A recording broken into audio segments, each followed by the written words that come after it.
Alcatraz, one of the most notorious prisons in the world. We hopped onto an Alcatraz cruises ferry with a crowd of other tourists and headed out to the island. The America's Cup was winding up, so we got to watch the tall sailboats fly past as we took in sweeping views of San Francisco from the deck of the boat. And before we knew it, we could see Alcatraz. So we've just arrived here on Alcatraz, which was a notorious prison, as most of you know, for 29 years up until 1963.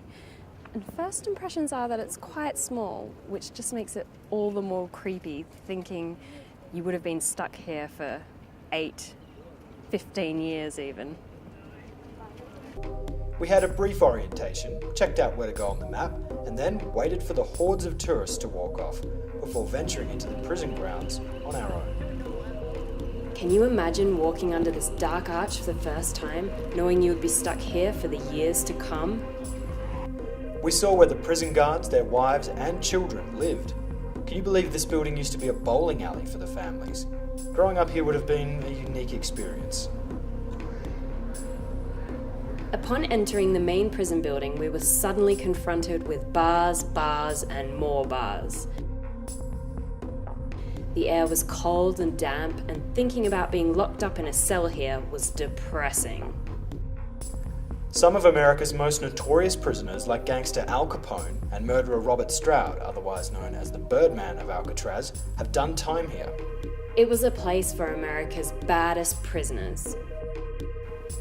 Prison guards used to say, break the rules and you go to prison, break the prison rules and you go to Alcatraz. Once inside, you were told to keep your mouth shut and your back against the wall, before being handed a list of prison rules.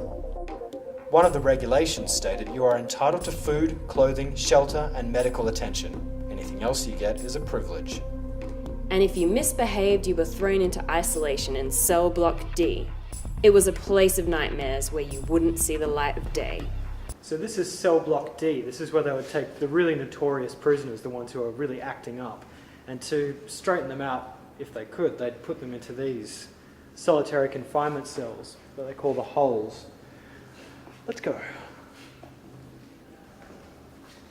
Whoa. Now, I was reading that the maximum amount of time that someone could spend in here was 19 days, but could you imagine spending, like even one day, in a cell like this, which is only just wider than my arm span, completely in the dark? I mean, we've got light coming in here, but this would drive you crazy. It really would.